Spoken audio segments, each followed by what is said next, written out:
After the rediscovery of Mendel's laws, there were reports of an inheritance pattern that differed from those established by Mendel. Attempts were made by many researchers to explain such phenomenon. They concluded that no gene acts by itself in determining an individual's phenotype. Rather, it is the result of highly complex and integrated molecular reactions that are under direct gene control. Since genes are located in the same nuclei of the same cells, so it is not surprising that the expression of an allele of one gene will sometimes change the expression of one or more of the alleles of the second gene. This interaction of two or more separate genes in the development of the single phenotypic character is known as non-allelic or intergeneatic interaction. Most morphological traits like height and color are affected by multiple genes. It is the genetic analysis that identify the genes which interact for the particular biological property. The key markers of identification is that two interacting genes produce modified dihybrid ratios. There are various types of interactions and these lead to a range of different modifications. Broadly speaking, two types of interactions occur.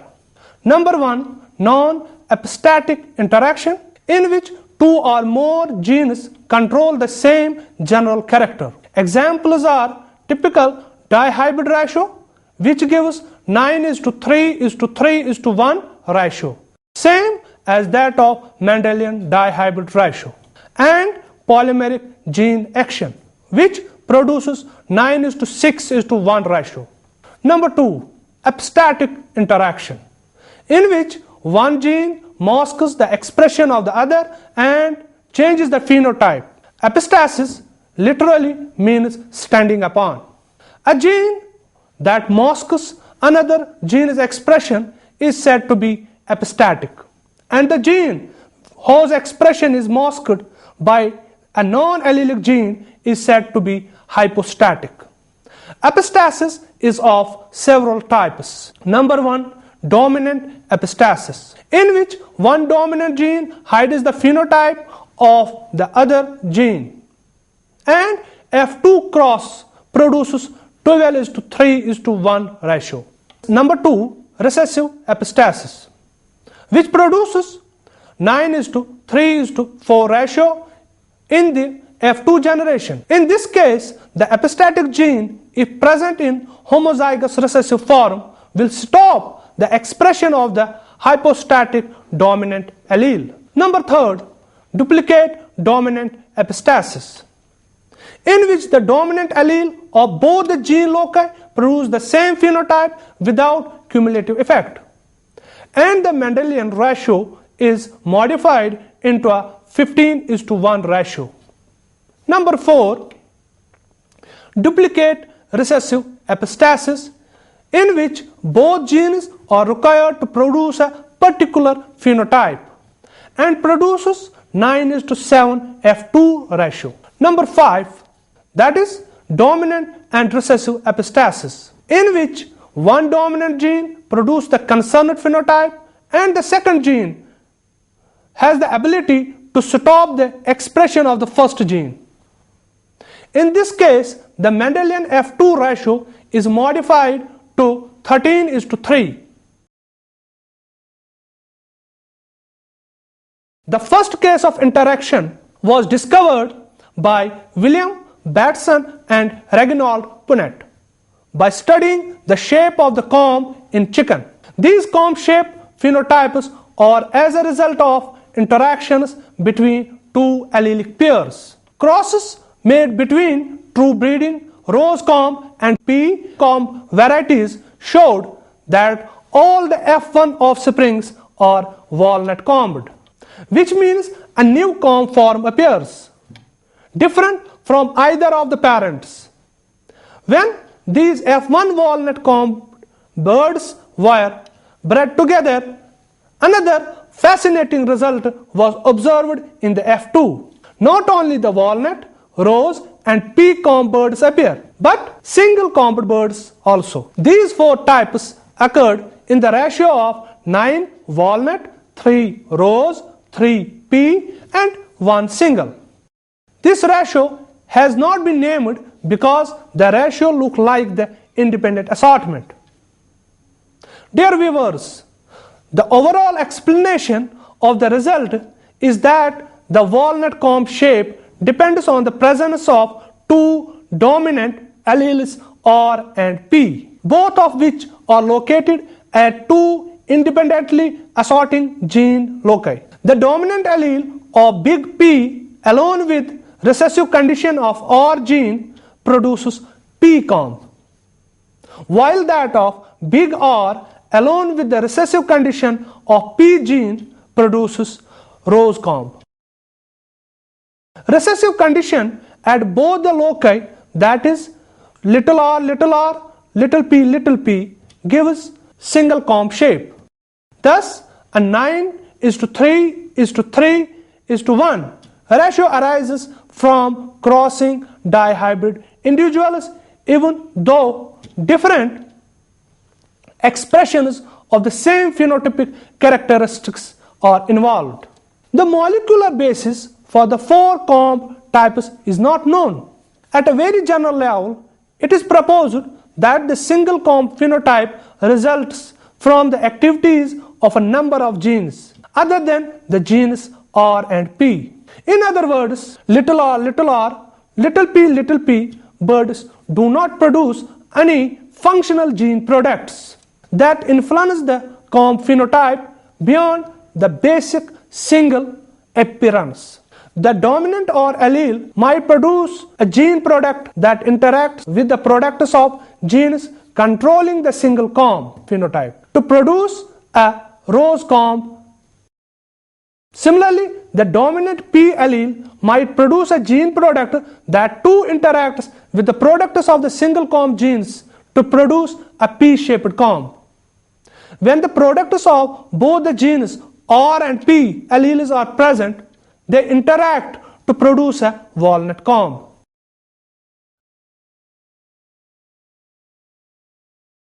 Now the second case, that is polymeric gene interaction, which is observed in fruit shape in summer squash. 2 of many varieties of summer squash have long fruit and sphere-shaped fruit. The long fruit varieties are always true breeding. However, in crosses between some sphere-shaped varieties, F1 fruit is disc-shaped. In such cases, the F2 ratio occurs in the ratio of 9 disc-shaped, 6 sphere-shaped, 1 long-shaped. The explanation to this modification ratio is that the dominant allele alone, A or B, specifies spherical fruit, while the 2 non-allelic dominant alleles A and B interact together to produce a new phenotype, namely disc-shaped fruit. The double homozygous recessive condition gives a long fruit shape. In this case also, the precise molecular basis is not known. However, it is presumed that in double homozygous recessive squash, in the absence of dominant A and dominant B allele products, the functions of other genes determine the long fruit shape.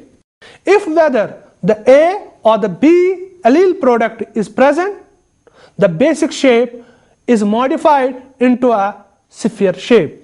The disc fruit shape presumably occurs through a modification of sphere shape due to the interaction of A and B products. Now let us discuss epistatic interactions. Epistasis should not be confused with dominance. As far as epistasis is concerned, it is the interaction between different genes, that is non-allelic, while as dominance is the interaction between different alleles of the same gene.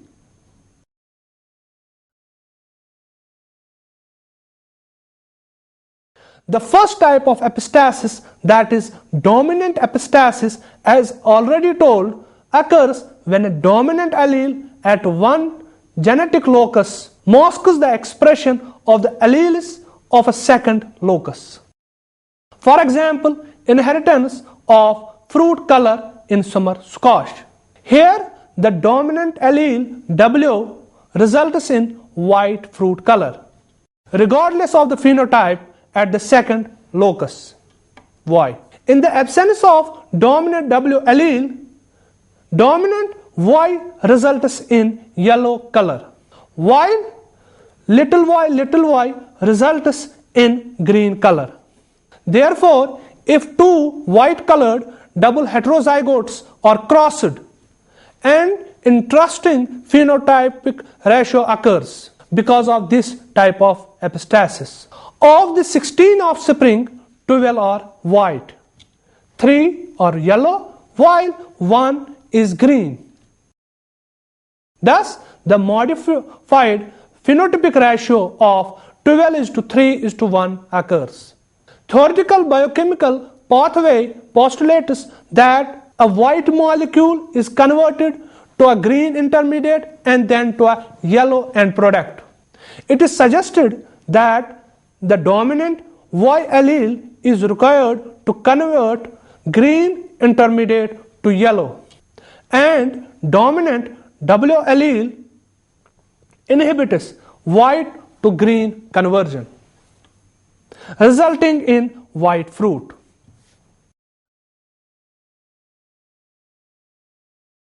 A variant of dominant epistasis, that is recessive epistasis, occurs in the development of coat color in mice. When a pure breeding black mouse is crossed with a pure breeding albino mouse, all of the offsprings are agouti. What agouti is? Agouti is an overall grayish color with a brindled appearance. The effect is caused by a band of yellow on the otherwise dark hair shaft. When the F1 agouti mice are crossed with each other, agouti, black and albino offsprings appear in the F2 generation in the ratio of 9:3:4. It is now known that 3 gene loci are involved in the phenotypes of mouse color. At one locus, the dominant C allele specifies a product that is necessary for the production of any pigment in the coat.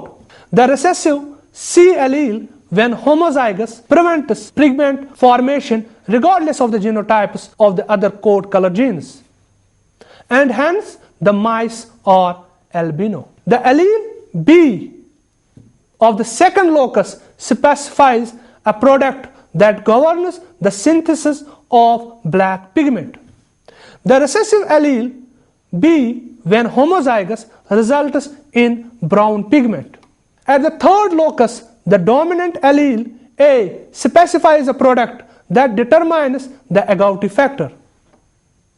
It is recessive allele A in the homozygous state which produces non-agouti mice in which color is determined by the other color gene present. This later locus is relevant to the example only insofar as the basic hair color is black. Since in this case the homozygous recessive condition of one gene C is epistatic over big A, that is agouti, and big B, which specifies pigment color black.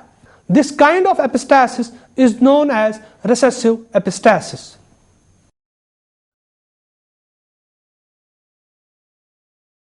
Another kind of epistatic interaction, that is duplicate dominant epistasis, was reported by George Schell in 1914 in the common weed shepherd's purse plant. There are two varieties of seed capsule, a triangular seed capsule and an oval seed capsule. The triangular seed capsule is controlled by two dominant genes T and D independently. Any one dominant gene can produce triangular seed capsule. The recessive genes produce oval seed capsule. When these two varieties are crossed, the resulting F1 plants produce triangular seed capsule. When the F1 hybrids are selfed, triangular seed and oval seed capsules are produced in the ratio of 15:1 in the F2 generation. So here in this case, big T is epistatic to big D and little d. Similarly, big D is epistatic to big T and little t. In one more kind of epistatic interaction called duplicate recessive epistasis, which was first discovered by Batson and Punnett in flower color in sweet peas. There are two varieties of this plant, one producing purple flower and the other white flower. Purple is dominant for flower color, and when a true breeding purple plant is crossed with a true breeding white one, the F2 shows a typical 3:1 ratio. White strains usually bred true, but occasionally the crosses of two different white strains will produce an F1 that is entirely purple, and F2 of this cross will be 9 purple and 7 white. Two genes appear to be involved. The C alleles determine whether the flower have color, and the P allele determine whether purple is produced. The purple color of the flower is due to the presence of a pigment called anthocyanins. This pigment is produced from a colorless substance called chromogen by the action of an enzyme or activator. The chromogen cannot be converted into anthocyanins in the absence of the enzyme. Thus, for the production of purple color, both chromogen and enzyme should be present in the plant. In the absence of any one, no color will be produced, hence white. A dominant gene C is responsible for the production of chromogen. When this gene is recessive, the chromogen cannot be produced. Similarly, another dominant gene P is responsible for the production of an enzyme which converts the chromogen into anthocyanins. When this gene is recessive, the enzyme cannot be produced, and thus chromogen cannot be converted into anthocyanins. Purple flower is produced by the interaction of both dominant genes C and P. Another additional modification called dominant and recessive epistasis was discovered by Batson and Punnett in 1908 in coat color in chicken. White feathered leghorn type poultry, when crossed with another white feathered Wyandotte breed of poultry, then in F1 only white offsprings were obtained, and in the F2 the majority of birds were white, but some colored birds also appeared. The proportion of white to colored chickens was approximately 13:3. In this interaction, one of the two completely dominant genes, here gene A, produces the concerned phenotype, while the recessive allele in homozygous state produces the contrasting phenotype. The second dominant gene, here gene B, has no effect of its own on the character. However, it has the ability to inhibit the expression of the dominant allele of the first gene. Thus, in this interaction, one dominant inhibitory gene prevents the expression of another dominant gene. As a result, when the two dominant genes are present together, they produce the same phenotype as that produced by the recessive homozygote of the first gene, and thus the F2 phenotypic ratio becomes 13:3. So in this case, big A is epistatic to big B and little b. Little b is epistatic to A, big A and little a. As you noticed in all the above cases that two or more genes can interact to determine one character, and the classical phenotypic ratio of 9:3:3:1 is modified into subsets such as 9:6:1, 12:3:1, 9:3:4, 15:1, 9:7 and 13:3.